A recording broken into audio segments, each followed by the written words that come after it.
US President Donald Trump once again set off a wave of international reactions. In an interview with CBS's 60 Minutes, he accused both Russia and China of secretly conducting nuclear weapons tests and vowed that the United States would follow suit.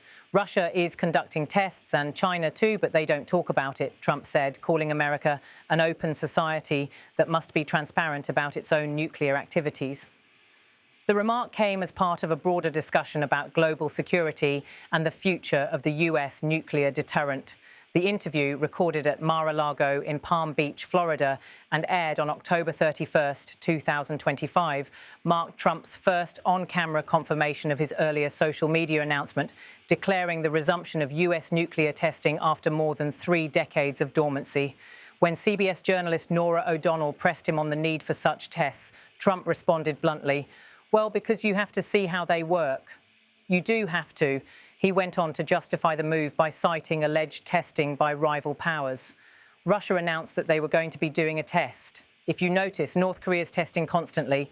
Other countries are testing. We're the only country that doesn't test, and I don't want to be the only country that doesn't test. The comment, concise but consequential, signalled a potential reversal of long-standing US policy under the Comprehensive Nuclear Test Ban Treaty, an accord that, while signed by Washington in 1996, has never been ratified by the US Senate. As the clip aired across major networks, global reactions came swiftly.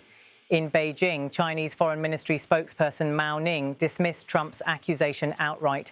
At a press conference on November 3rd, Mao said in Mandarin, translated by AFP, as a permanent member of the UN Security Council and a responsible nuclear weapons state, China has always adhered to the path of peaceful development. She reiterated Beijing's long-held doctrine of nuclear restraint, adding, "China pursues a policy of no first use of nuclear weapons, upholds a self-defense nuclear strategy, and abides by its commitment to suspend nuclear testing." Mao's statement continued for several minutes, striking a formal but firm tone.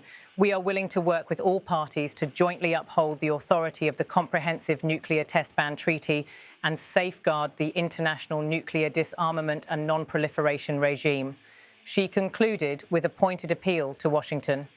"We hope that the United States will also earnestly abide by its duties under the Comprehensive Nuclear Test Ban Treaty and take concrete actions to maintain global strategic balance and stability." The exchange underscored a growing rift between Washington and Beijing on nuclear policy, just days before Trump's scheduled meeting with Chinese President Xi Jinping in Busan, South Korea. Footage from that encounter showed the two leaders shaking hands, but the mood, observers noted, appeared markedly restrained. According to the White House, the meeting focused on regional stability, trade and security coordination on the Korean peninsula, but no reference to the nuclear testing controversy was made in official readouts. Meanwhile, in Moscow, Russian President Vladimir Putin was filmed visiting servicemen wounded in operations on Ukraine's front lines. Although the Kremlin did not directly respond to Trump's remarks, Russia had previously confirmed tests of a new nuclear-powered cruise missile and a nuclear-capable underwater drone in late October. The timing of those announcements added to Western concerns about the erosion of post-Cold War nuclear stability. US officials, however, sought to temper interpretations of Trump's statements. Energy Secretary Chris Wright, seen in footage from a mid-October meeting with Ukrainian President Volodymyr Zelensky in Washington, downplayed the notion of an imminent nuclear explosion test. Speaking to reporters later, Wright explained that the administration's focus was on systems testing, a phrase referring to non-yield or subcritical experiments conducted without full nuclear detonations.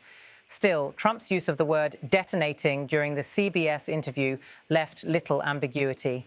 When O'Donnell asked whether the US was truly preparing to restart nuclear detonations after 3 decades, Trump replied clearly, "I'm saying that we're going to test nuclear weapons like other countries do, yes."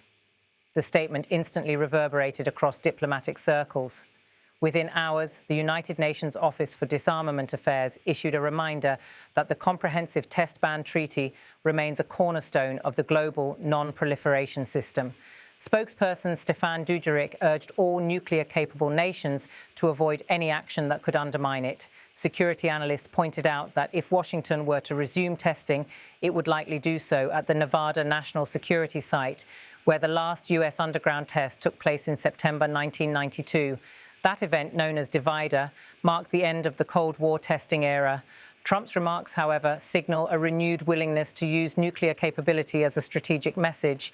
His framing, placing the US alongside Russia, China, North Korea and Pakistan, suggested a return to overt deterrence competition rather than arms control cooperation.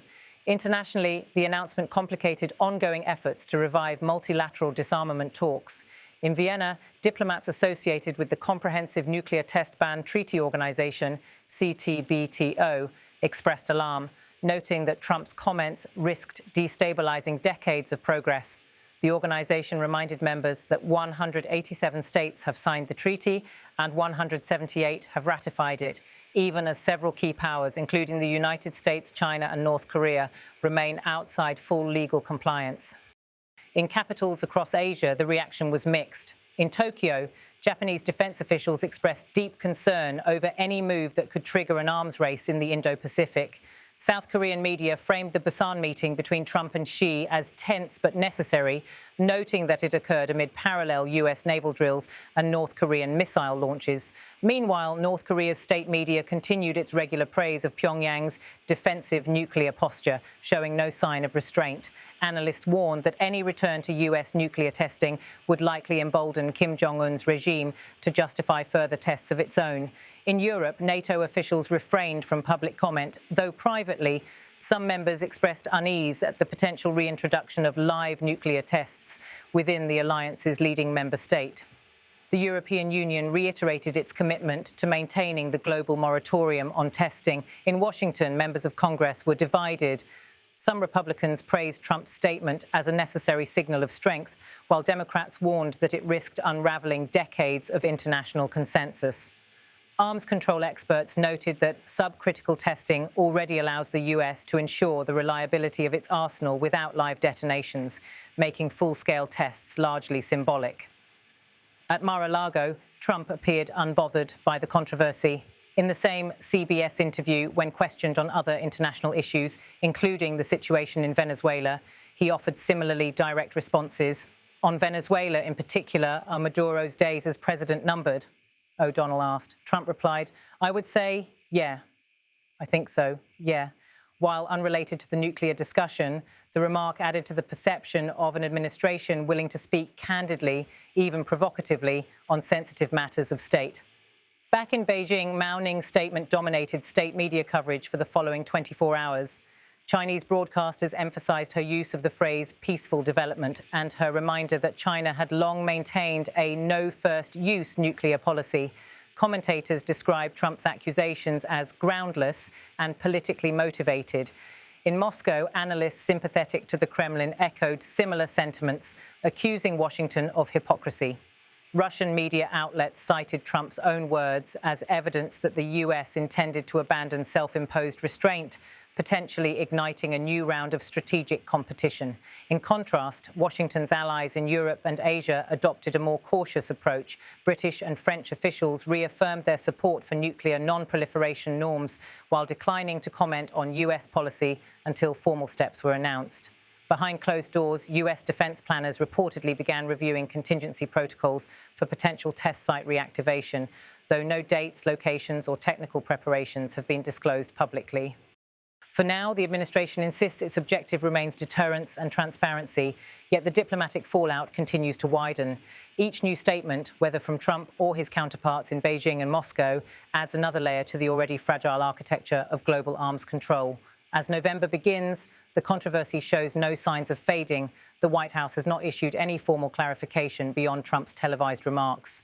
China continues to reject the accusations categorically. Russia maintains silence, allowing its recent test reports to speak for themselves. In Washington, security analysts caution that even rhetoric alone can shift global perceptions of stability. The resumption or even the discussion of nuclear testing could alter strategic calculations in ways unseen since the Cold War. For now, the words of two officials, Trump and Ning, define the standoff, one promising to test again, the other insisting that restraint must prevail. Donald Trump. Russia is conducting tests and China too, but they don't talk about it. Ning. China has always followed the path of peaceful development. Between those two sentences lies a renewed debate over the future of nuclear order, a debate now shaping global diplomacy from Washington to Beijing and from Moscow to Vienna. The international community watches closely, uncertain whether Trump's declaration marks a negotiating tactic, a policy shift, or the opening line of a new nuclear chapter. For now, the standoff continues, each capital waiting for the next move.